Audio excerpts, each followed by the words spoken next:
Good evening and welcome to our June Meet the Author interview. I'm Rick Merritt, the president of Capital Crimes. We are so pleased to have our friend Elizabeth Crowens with us tonight to discuss her latest novel, Round Up the Unusual Suspects. Elizabeth will be interviewed by Myra Jolivet. But before I introduce Myra, let me go over some of our upcoming events.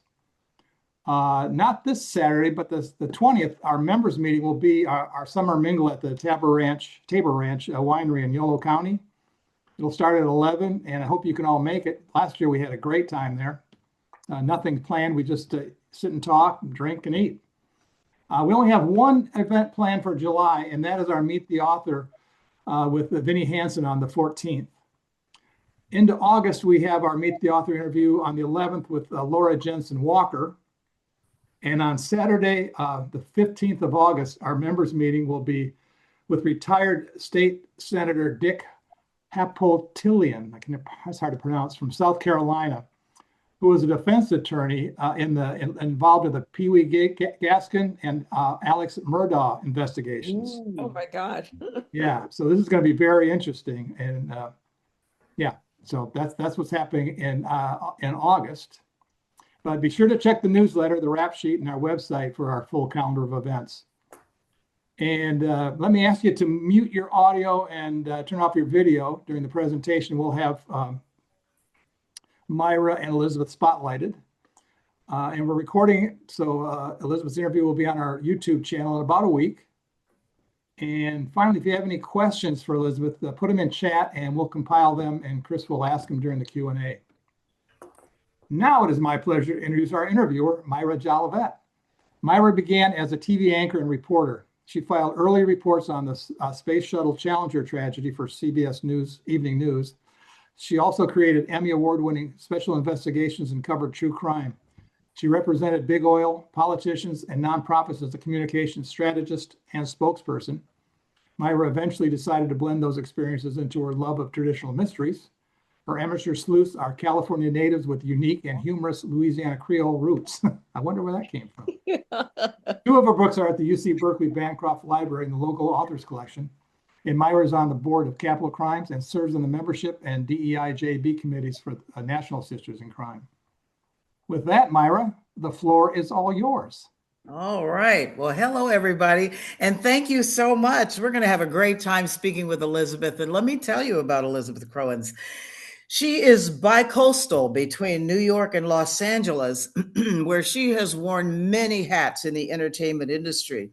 Awards, get ready for these. Her awards include Lefty Award nominee for Best Humorous Mystery, Agatha nominee in multiple categories, MWA-NY Chapter Leo B. Burstein Scholarship, New York Foundation of the Arts grant to publish a photo illustrated anthology, New York Give Me Your Best or Your Worst, Eric Hoffer Award, Glimmer Train Honorable Mention, Killer Nashville Claymore finalist, Killer Nashville Silver Falchion top picks, 2 grand prizes and 7 first prize Chanticleer Awards. So with that said, that's a mouthful. Hello, Elizabeth, and it's so great to visit with you this evening. How are you doing? I'm doing fine. Thank you. Wonderful, wonderful. Well, I enjoyed your book, and we'll get into the book. But first, let's talk about you. So, did your roles in the entertainment industry inspire your writing, or was it the other way around? Were you writing first? I actually started writing first. Before I actually moved to LA, I started a novel back in New York. My first draft was like in 1983. It was on a typewriter. Didn't even have a computer back then. And so I actually eventually had to scan it. And that ended up turning, about 20 years after that, ended up turning into my very first alternate history science fiction time travel book with some paranormal elements. So, but I started that and I went to, my major in college was photography with a minor in film studies and cinematography. So I was into it actually, in school prior to writing my first novel.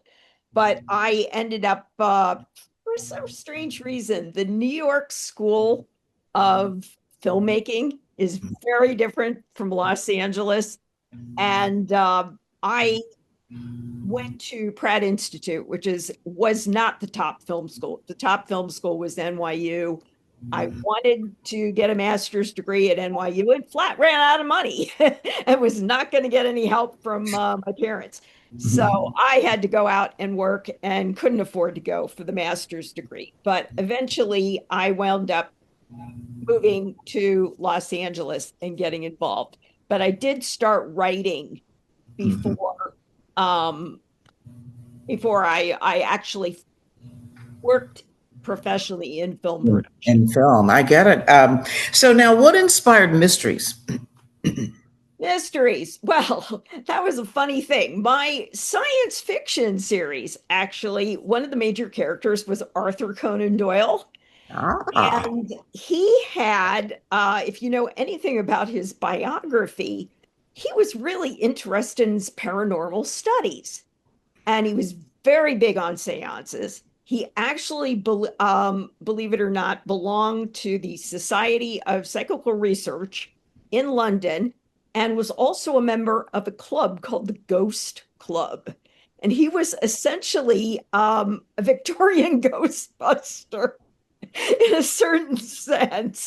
But he would oh, somebody thought that they saw a ghost sighting in this Scottish castle. Tell me where it is. I want to check it out. But he was into that kind of stuff and wrote quite a bit about it.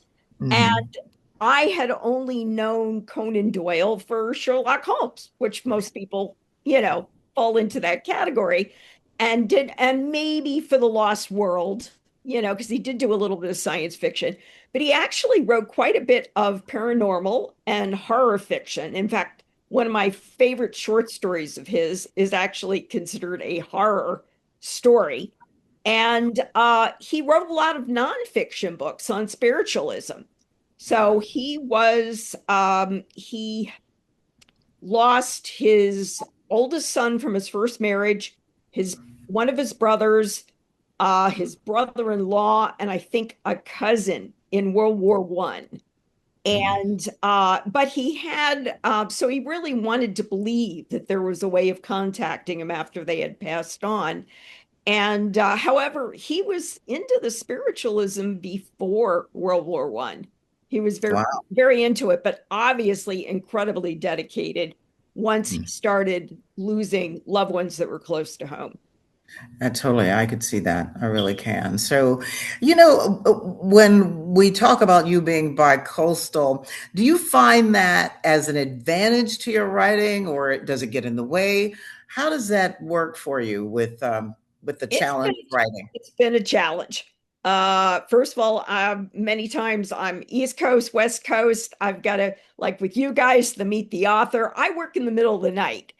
So my normal writing time is from 3 a.m. to 7 a.m. So for me to tune in at a 7 p.m. meeting, a Zoom meeting of yours, it's bedtime for me. It's 10 o'clock my time, and I need to, wake up a lot of times in the middle of the night. But also, and this is one of the reasons why I've been trying to move to LA, and it might be happening really, really soon, is that I do all my research here. I'd say 95% of my research is in LA. Sometimes I do use the Lincoln Center for Performing Arts to get back issues of the Hollywood Reporter or Variety and use some of their clipping files, but they're really theater. They're really Broadway oriented, and I'm not writing about Broadway, and that's not really my background or my interest. So I end up buying a lot of my research books here. I go and use the research facilities that are here. And I do a lot of location scouting. So a lot of times I need to see like what a neighborhood looked like. And let's say maybe Raymond Chandler, set one of his books in a particular neighborhood. I want to see what's left of it. And get it besides old photographs, get a feel, drive around, see what's, the old buildings that are still left. and it really helps, Yeah. for my research. So it is actually a disadvantage in a certain sense. Well, let's dig into the book. The title is Round Up the Unusual Suspects, a Babs Norman Golden Age of Hollywood Mystery. So let me read this to you guys. Against the backdrop of World War II, no one expected to find a murdered stagehand on a Warner Brothers soundstage. With so much at stake, Jack L. Warner hires Babs Norman and Guy Brandt, the two young private eyes who recently resolved his high-profile Maltese Falcon Blackbird killer case. Social justice crusader Leon Lewis suspects local Nazi sympathizers are responsible. Lewis assigns a German stuntman, a veteran of the decadent subculture of Weimar Berlin nightlife and one of his newest operatives, to join forces with the private detectives. According to Warner, the show must go on, but everything from bomb scares to the Japanese internment to unruly parrots, forbidden love, and family crises conspires against solving the crime. As time goes by, actors Humphrey Bogart, Ingrid Bergman, and the rest of the Casablanca ensemble join the professional private eyes to round up the unusual suspects and catch the killer. I had a million questions, and I know we don't have time for all those, and I want to make sure everybody here gets to ask their questions. But the moment I met Guy and Babs, I had a Nick and Nora flashback going on. So was I on, I think, well, I don't want to you give the answer. Nick and Nora, are they in those two? Well, Nick and Nora are in the first book, Hounds of the Hollywood Baskervilles. So Asta is dog napped, okay, in the very first book. And they cannot go, MGM cannot go into production on the next Thin Man film. So what happens at the very beginning of Hounds of the Hollywood Baskervilles is the PIs are like ready to lose the agency. They're going nuts. They're not getting any high profile cases. And but they're a sucker for rescuing animals. They found some stray kittens, and the mother doesn't want to nurse the kittens, and they wind up going to a local vet to get everything checked out. And they recognize Basil Rathbone is despondent. He is in the vet's office. He's putting up flyers for a lost dog. One of his dogs is missing. And all of a sudden, of course, the PIs recognize him. My PIs are former actors. They get into a conversation. He's ready to hire him on the spot. And they're like, we're not really like dog finders, or pet detectives, right? But he happens to have a copy of Variety. And there's a full page ad. MGM is offering a huge reward because Asta is missing. So they figure, okay, we'll take on your case if you rope in William Powell and Myrna Loy and help us find Asta too, because that's where the big payout is. So that's what happens. And what's so funny is that Guy and Babs, established in the first book, act very much like Nick and Nora Charles, even though they are not married. Yeah, the banter, and the clever represent. And what made you bring the classics into your books? What was it that inspired you to do that? I mean, we recognize all the names, James Cagney, and you name it, they're in there. What made you do that? Well, originally, my best friend, who would be 103 if she was still around, wanted me to write her memoir. And she was a former actress in Hollywood in the 40s. And unfortunately, nobody knew who she was. She got a lot of modeling gigs. She kind of dropped out of acting, did a few other things. She almost got a big, huge part in a Tyrone Power movie and turned it down because she didn't feel like sleeping with the producer. So, she'd tell me all these stories. I'd write some stuff down. Sometimes I recorded them. In her will, she gave me all her photo albums and stuff. And she wanted me to write her memoir. And unfortunately, memoirs are the hardest thing to sell unless you're really famous or infamous. So basically, if you were, you know, on death row and somehow you got pardoned because you were, innocent or whatever, then you might end up getting a memoir. Yeah. I knew somebody at a pitch seminar who climbed Mount Everest, and this was when not a lot of people were doing it. And he wanted to write a memoir, and he got an agent. She couldn't sell it. Wow. Self-publishing it. And to me, climbing Mount Everest is quite a feat. He could not sell his memoir. So one day, all of a sudden, the light bulb went off, and I was trying to figure out how. And I was launching my very first book, the first science fiction one featuring Doyle at the time. And then the light bulb went off, and I said, "Oh my God, I figured it out, how to package you, to be able to put some of your memoir in there, but make it sellable." And I said, "What if I fictionalize you, make you a female PI that runs an agency in Hollywood, former actress turned PI, and you solve crimes?" And she loved the idea. And she said, "Where did you come up with that idea?" And I said, "Well, when you go to the library, what kind of books you check out? They're always mysteries. What do you watch on TV? Murder, She Wrote, Law and Order, NCIS, and TCM, and Nat Geo Wild, and Animal Planet." So I said, "You're either watching animal shows, crime shows, or Turner Classic Movies." I said, "This is perfect. We're going to set you in 1940s.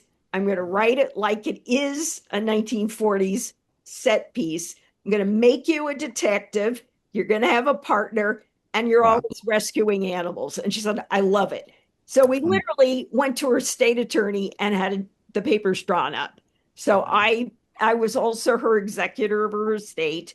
Oh, wow. Was actually. And I also was her healthcare proxy, but we also added to everything that I had the rights to do her memoir. Oh, what a great story. Well, that's incredible. And the thing I noticed as well, you have the wonderful humor, bouncy humor, I call it.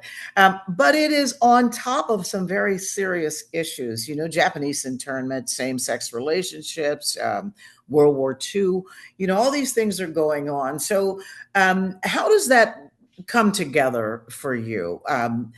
How do you balance that, or why do you balance that? Either one of those questions. Well, I have to admit, sometimes you do have to kill your darlings.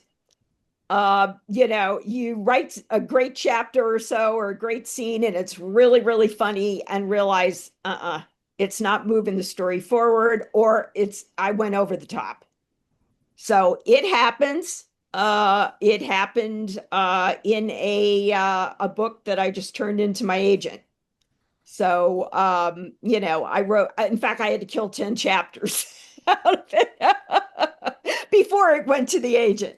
But I hired a developmental editor, and she said, "You're concentrating too much on these subplots and not enough on the murder mystery and solving the crime." And she said, "This has to go." And I'm saying, "Oh." And I did so much research on it too, including like consulting with law enforcement experts and all this stuff. I still gave them credit at the end of the book, even though we killed those chapters. Well, speaking the end of your book, oh my goodness. I mean, it almost looks like a dissertation. You have a ton of research at the back of that book. Oh my God. I had to make a bibliography. This time around, it's my third book in my series. I was working with a different editor, and that there were some changes in my publishing company, and I had no clue. When I sent it in, I didn't know who was going to be my editor. So I knew the person ahead of time, but not that, this person was going to be my editor. So she basically, after she read it, she says, "I want a bibliography." And she questioned, actually, She was worried about some legalities. And I said, oh, this is written in like a half a dozen biographies, at least, of this person that I've read. And it's all across the board. This is historical documented fact. I am not making this up. So that's also a reason why she requested the biographies. And it took me 3.5 days to organize it. I must have read over 45 books and plus watched a heck of a lot of films and biographies of, documentaries of some of these people to watch, unscripted dialogue about, these people talking and how they spoke and their gestures. I mean, all sorts of stuff. But what I ended up doing when I did my bibliography is instead of doing, at first I did it alphabetical. I was ready to say, this is crazy. There was almost like over 45 listings here. So what I did is I broke it down to, let's say, books on Humphrey Bogart, books on Michael Curtiz, books on World War II, in 1945 or whatever. So I broke it down to categories. So if somebody wants to say, hey, you know what? Did this really happen? Was Humphrey Bogart's wife? That was a big deal with them. They wanted to know about Humphrey Bogart's wife. Well, they don't realize that Bogey has been married like 4 times. And, everybody thinks, oh, Lauren Bacall. She was the last of the marriages. And at least, thank God, the lasting one, that was like the final one. And he ended up having kids by Lauren. He had no kids from any of the previous marriages. But the woman he was married to before he met Lauren Bacall was a morbid alcoholic, and she was violent, and she would beat him up. Whoa. She would throw things at him. She would threaten to shoot him. There was a true incident where he had to take off time from filming the Maltese Falcon because she gave him a black eye. Oh my goodness. And they couldn't cover it with makeup. I'd never heard that before. That's incredible. Most people don't know that. Yeah. But I got into a lot of that stuff. And, well, you bring up legal. Were you concerned about somebody's estate contacting you? How did you get the all clear to use so many of the names? They have a lawyer on staff now, my publisher, and they got concerned. Yeah. Oh, that's one of the reasons why they wanted the bibliography. Got it. I said, hey, read the books. Here they are. Wow. So I picked this up. So yeah. Oh, okay. Well, before we turn it over to the floor, I just want to ask you a few craft questions. Some lessons learned. We like to kind of end on that. So for anyone who gets discouraged about writing, what's your pep talk? What's your advice? Well, I go through my phases too. I keep on pushing myself. I'd like to make some money at it. Be out of the red and into the black would be kind of nice. I'm spending a little too much money with conferences and marketing and editing services and everything right now. Certainly more than I'm getting in advances or royalties. So, I would just say, hey, look, if it's something you're compelled to do, do it. And try to make the best book you possibly can. And that's what you need to do. Yeah, don't give up. If you feel like you're hitting a brick wall, what I do, I'll watch a lot of Turner Classic Movies. If I know I'm working with certain, writing a particular project about certain stars, I'll try to watch as many films of theirs as I can. I'll try to read as many books that I can. sometimes, I mean, right now, because I might be moving soon, and I'm a little stressed about that. I'm watching Amazon Prime. And not even anything related. I'm watching Spider Noir right now, which I really enjoy. I saw that promo for that when I logged Oh in. my God, it's a lot It's of like a mental vacation sometime, right? You get in a different genre, a different space, and it yeah. gives you a little breather. Sometimes you just got to shift gears, Yeah. but you just know that you're going to get back into it. I mean, with this last one, I remember I'm a real big outliner. I mean, I'm kind of the person who will do a 50-page outline easily and like an extra 200 pages of research notes before I start. But I'll cram all that stuff and then I'll get to the point where I'm oversaturated. And I say, Mm. okay, write that first chapter. You've done enough, Wow. But sometimes it takes, all that for me to kind of start the ignition, Well, I writing. guess there's no reason for me to ask if you're a pantser or a plotter. Oh, I am a plotter. Yeah, yeah, I think we got that. 50-page outline. Well, with that said, let's open up the floor so that everyone can have their questions. And I think Chris is going to. Chris, you got those questions, right? Yep. Hi. I'm here. I'm here. All right. Okay, let's see if I can catch up all of these. Karen wanted to know what the difference between the film school in New York and LA is. Well, Are. when I went to film school, okay, which was a few years ago, the New York Film School, I used to always make jokes, was more the Andy Warhol type of school. It was the experimental film. It was the funky film. They were more into the European films. And one of the things which they did not teach us, I wish they did, would have been some really practical knowledge, is that a lot of because I was really into like Fellini and Louis Buñuel, and they were pushing directors like Jean-Luc Godard and Antonioni, that kind of French New Wave and the different aesthetics, Ingmar Bergman.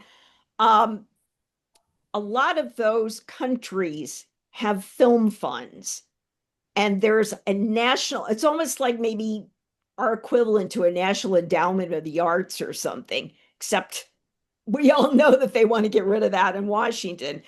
But places like Sweden, and I've read about this extensively in some of Ingrid Bergman's biographies, they finance acting schools. They'll finance film schools. In fact, I knew uh, a cinematographer from Slovenia? No, Sylvania. We used to always say it's from Transylvania. But he went to, and he knew people like Vilmos Zsigmond from some of these Eastern European countries. They had government sponsored film schools that an aspiring cinematographer could like apply to get a scholarship and they pay you to go to these film schools. And of course, eventually a lot of those trained people from Eastern Europe and even Western Europe ended up in Hollywood at some point in time. But in Sweden, I know in Bergman's biographies, they would the government would finance films and really good quality films, where that does not happen in the United States. Come on, let's face it. It's a totally different deal. And I was learning the aesthetic, the European aesthetic, and also kind of that artsy, I almost want to say a cross between a John Waters and an Andy Warhol film, and they're not commercial films. And a lot of them did not make money. Let's face it, Andy Warhol made his money from his silk screens, not his movies. And John Waters did end up having, I think, 2 Hollywood backed films. He did Serial Mom and he did Hairspray. But I don't know if his other stuff really probably just barely made a profit. Enough to, to get financing maybe for the next one, but certainly were not blockbusters. So I just, had a bizarre little education. And had I maybe gone to USC or UCLA, I would have probably learned a little bit more about how a movie really gets made. And so that's kind of the difference. I mean, still, even New York, you get Martin Scorsese, you get Spike Lee, there are quite a few famous people that did come out of, but from NYU, not from Pratt. So, but still, even their aesthetic is very different. Okay, thanks. You'll love this one. Anne wants to know what the cartoon is on the wall behind you. Oh, it's Sherlock Holmes. It So I is. had to tell everybody it's not real. Yes, it is Sherlock Holmes. Done by it's almost like a Japanese no ren, which is that split curtain that you see, except it's only half of one. That you see a lot of times in sushi shops. And it is for the Japanese chapter, Tokyo chapter of the Sherlock Holmes Society. Okay. And that's what that is. Well, we were all laughing because earlier she had said that the backdrop that she has right now is a picture of her former bookshelf. Is that right? Yes. Yeah. Yes. No, I actually do have a bookshelf that looks like that, but the books have been rearranged. So the exact books on the wall are now in a different order. Okay. We talked about using your background because we like it. Yeah, everybody likes that one. Okay. Karen wanted to know if you have Errol Flynn in any of your books. Yes. Since, she's had a crush on him since Captain Blood. Oh, well, you will absolutely love Errol Flynn is in all 3 of my books. Okay. He has a very interesting scene. If you love Captain Blood, you also have to realize that Basil Rathbone was in that film too. Okay. Did you hear that, Karen? So, but basically, there is a slight spoiler alert, but in Hounds of the Hollywood Baskervilles, there is a sword fighting showdown between Basil, Tyrone Power, and Errol Flynn, and they're all very drunk. So the second book, So that's a nonfiction, right? That's the nonfiction part of it. No. This is totally fiction. This did not happen. And especially drunk in the location where they were. The second book, he does a cameo, and the third book, he actually does a full-fledged scene with Babs, who sneaks into his dressing room and gets caught. It's pretty funny. So, and he also shows up at a party. So, yes, no, books 1 and 3 use Errol Flynn quite a bit. Okay. Claire had a couple questions. She said, you have real life characters mixing with fictional ones. Has Yes. anyone called you out saying, no, that real life person would never have done that? Do you point them to the bibliography? No, because I use people of the same time period that could have known each other and interfaced. So obviously, as I said, the drunken sword fight did not happen. And most people probably realize that, but it's a lot of fun and it works with the plot. So Okay. She also said, are you ever crippled by tinkering? do you find you keep rewriting instead of making progress on a new chapters? I'm one of those people who is guilty that doesn't put something rough down. I like to hone a really nice solid chapter, even if I end up going back later. I still like it to be really clean and I like it resolved. So the only time, once in a while, if there is some research that I need to do in order to complete a chapter, I'll put like a little placeholder, like find out exactly da da da da what happened, or if this was done in 1941 or whatever. But by and large, I make things plausible. That they could have been in the same town at the same time or something like that. Yeah. Okay. Dover says that her grandpa worked in Hollywood as a prop foreman in that period. He also helped build the Hearst Castle.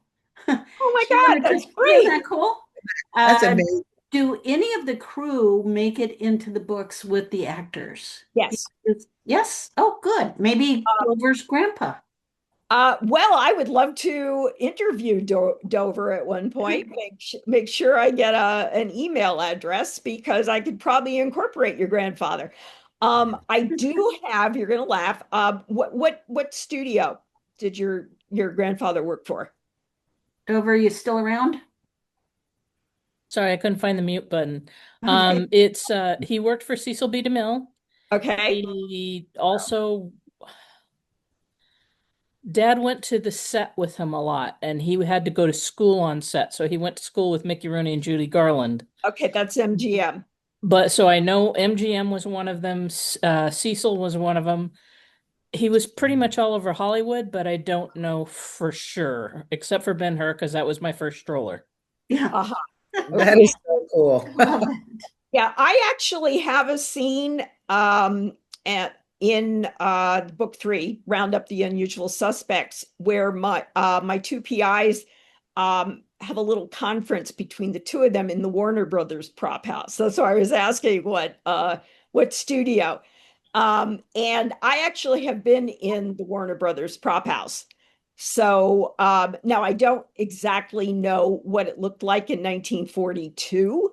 And it was funny, I actually made up something that could have been plausible and probably wasn't there in 1942, but I put it in anyway.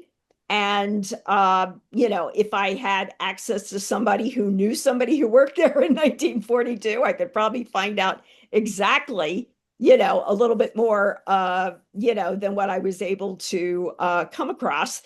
But I did actually, let's see, I definitely had my PIs interview the art director of Casablanca, and a lot of this was documented. In fact, if your grandfather worked on Ben-Hur, they probably worked with Menzies, who was the Maybe. art director. I know the other one that he did was the set that was buried in the desert. Uh-huh. I believe that was the first 10 Commandments. I'm not entirely sure. Well, that's so funny. I just interviewed somebody who was in the 10 Commandments the other day. Very cool. Yeah, isn't that crazy? I know. She's like one of the few surviving people who actually worked on that film. But it's always fun when I get access to like interview somebody like that. And it's like, oh my, I mean, this woman who I sat down, we were together for about 2.5 hours on Sunday. She actually met Ernest Hemingway. You know what I mean? Yeah, Wow. right. I mean, how many people do you run into who have met Ernest Hemingway? And people like that. So it was really, really fun, to hear her talk about Charlton Heston and the director. And she's, oh my God, she worked with Adam West. She was one of the Penguins entourages on an episode of Batman. I mean, it's just so much fun when you get to pick the brains of somebody like that. But seriously, Dover, I would love to, talk afterwards and, maybe incorporate, some of your grandfather's stories into the next book I'm writing. You I want put my email address in the comments or in the okay. chat. We'll connect you guys for Yeah, sure. please do. Yeah, because I can't pay too much attention to. Oh, here we go. Okay, I see it. Yeah, Okay. fabulous. We'll make sure you got it, Elizabeth. I love it. Karen Phillips wants to be a member of one of the penguins on Yeah, I know. I can see you there. Okay. Chris, All do you right. see John's question? Yeah, John says he knows where the characters come from, but where do you get the ideas for the mystery aspects of your work? That wasn't always easy. For the first book, Hounds of the Hollywood Baskervilles, I knew that my main character, Babs Norman, was a major animal lover. And I'm thinking, well, what is one of the worst things outside of a dog dying? And I didn't want to deal with dog death is, if you lose your pet, somebody takes your pet, steals your pet. And believe it or not, that was like a huge thing. I mean, when I was writing this, in the news was Lady Gaga's dogs were taken, and her dog walker was like shot. Yeah. So this was a contemporary issue where celebrities were getting their dogs stolen, and other people, sometimes these dogs were held for ransom. I mean, it was horrible. So I decided to get involved with that. And also, I was trying to think of, I really wanted to put Basil Rathbone in it. I knew a lot about Sherlock Holmes anyway, because I had written about Doyle in 3 science fiction alternate history books. And when I read my first biography of Basil Rathbone, he always had at least 5 dogs, several cats, and canaries. He loved dogs. He would have owned a dog kennel. And it was just, I guess, kismet. While I was doing all the research, but I still wasn't really writing anything yet. I flipped on the TV, I was too tired to write or read anything that evening. And I flipped on TCM, and guess what was on? The Thin Man. And I was like, Asta, that's it. We're gonna go for it. That'll be the crime. Asta gets dog napped. One of Basil's dogs get dog napped. And that's where that story began.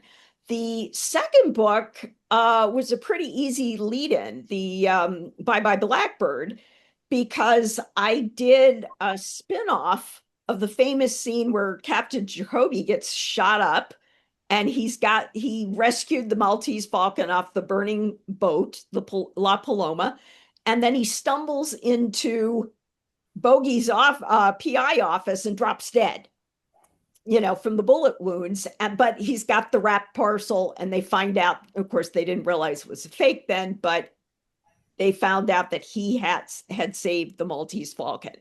So I start the first chapter very similar, but I changed it completely. I have a woman with a taxidermy crow or whatever, feathers sticking out of an overcoat, and she has been stabbed.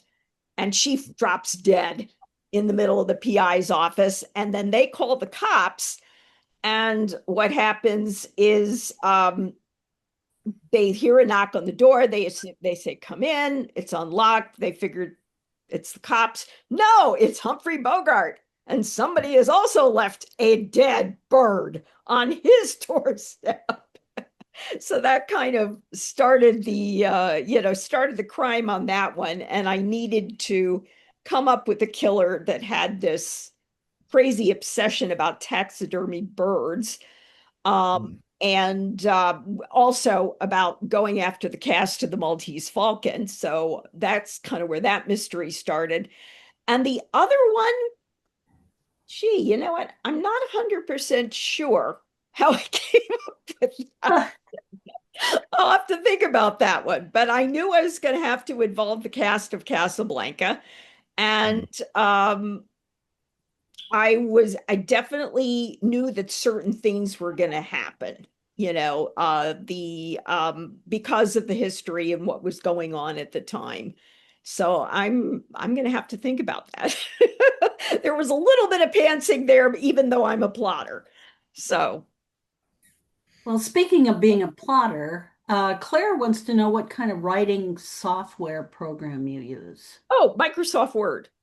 Oh, yeah. Okay. Yeah, I believe it or not, I have Scrivener, and I've never had the patience to learn how to use it. Oh, somebody on my team. Thank you. Yeah, I'm on that team too. I tried Scrivener and it was above my head. Claire just says that makes me feel so much better. Yeah, to me, what's on the horizon for my next project is I see a question in the chat. Well, two things. One is I just turned in a manuscript at the end of last month to my agent. It is brand new. It is a pastiche on a it is modernized pastiche on a very famous film from the 40s. So it's got that golden age of Hollywood flavor, but it has a journalist PI. I'm sorry, she's not a PI. She has a friend who's a PI. So we've got an investigative journalist and we have a PI, and the two of them are working a case as to the murder. But it is a total structured like the original film. Wow. Anything more than that, because it's not sold yet, I don't want to say, but it's I worked really hard on it, and I actually finished it. Yes, it is a retelling, Claire. But oh, if somebody is doing a retelling of Laura, any advice? What I do is I analyze, because I do have a background in screenwriting, even though I've never sold a screenplay, but I use the 3-act structure, of screenwriting for my novel writing. So I would say if you're going to do a retelling of something that's already been done, whether it's another book or it's a script, a movie, just analyze the story structure as to how, of all and you'll probably have to watch it a few dozen times to be able to get that down. You might get lucky and get a copy of the originals, a repro of the screenplay, possibly, depending on how famous the the movie is. But other than that, I would definitely analyze the structure. And if there's a book, read the book, if it's based on a book. But it's just, if you want to kind of follow that, definitely analyze the structure on that. Great. So, and did you have another comment about more in the future? I did.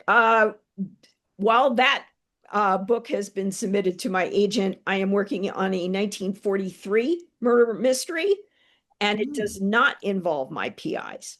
So it involves my actors being sleuths themselves. So the reason why it does not involve my PIs is because we're hoping to submit it to other publishers. I see. So if it involves my PIs, I'm under a contractual obligation. So that's why good luck with that. Yeah, that sounds good. Okay. Myra, do you have anything else? I think that's it. We've covered a lot of ground. It's been so wonderful just, listening to all your experiences, all your preparation, and a lot of great comments here where people are saying they just love the concept. and what you're doing. The commitment is amazing because it takes a lot for what Thank you're doing. One thing that I wanted to, I guess, say in closing is I try to take the history of the time period and really incorporate it into what's happening. And especially with this third book, Round Up the Unusual Suspects, I was going from the, well, it starts with the murdered stagehand, but the murdered stagehand is with Michael Curtiz, who is the director of Casablanca, but it's actually happened in the pre-production stages of Casablanca, and it actually occurred on the sound stage of Yankee Doodle Dandy. But the whole preparation and the casting and what went on with the screenwriters of the making of Casablanca, I incorporated a lot of that into it. And while that was going on, some very interesting things happened. Originally, Casablanca was supposed to go into production, I think it was May 5th, 1942. It didn't. I think it ended up like end of June or something like that. It was definitely delayed for their start date.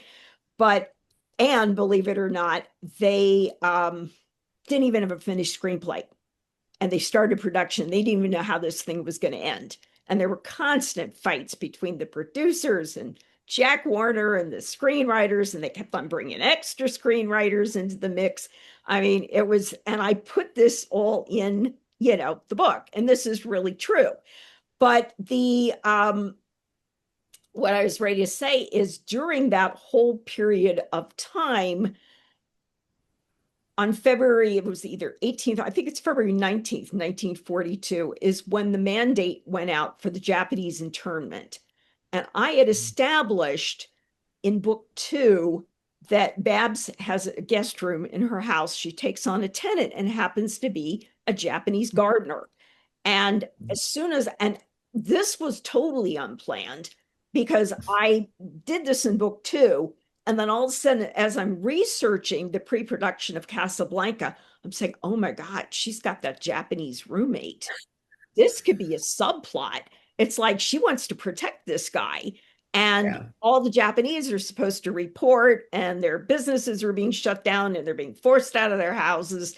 And in the LA area, they were all being processed at Santa Anita Racetrack, which was a big betting facility, and no longer. And then after the processing, they would decide where they would send the families. And the closest place to Los Angeles was Manzanar, which is all the way out in the Mojave Desert. And I actually went there.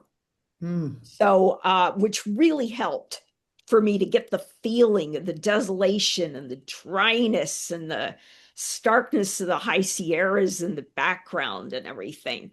So, but I wrote this into the book because the timeline in history happened.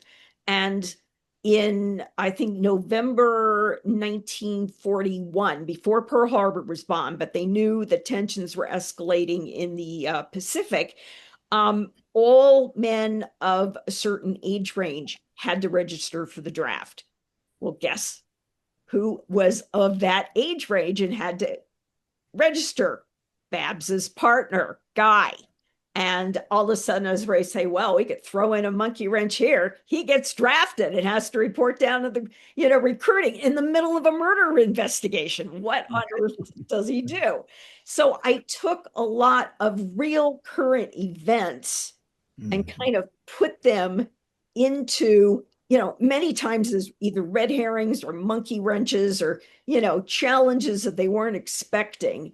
Curveballs basically thrown at them, and I would incorporate them into the murder mystery. And that's one of the reasons why they have to depend on the cast of Casablanca to help solve the crime. Love it. Yeah, you have some great twists in there. Ah. You really do. Thank you.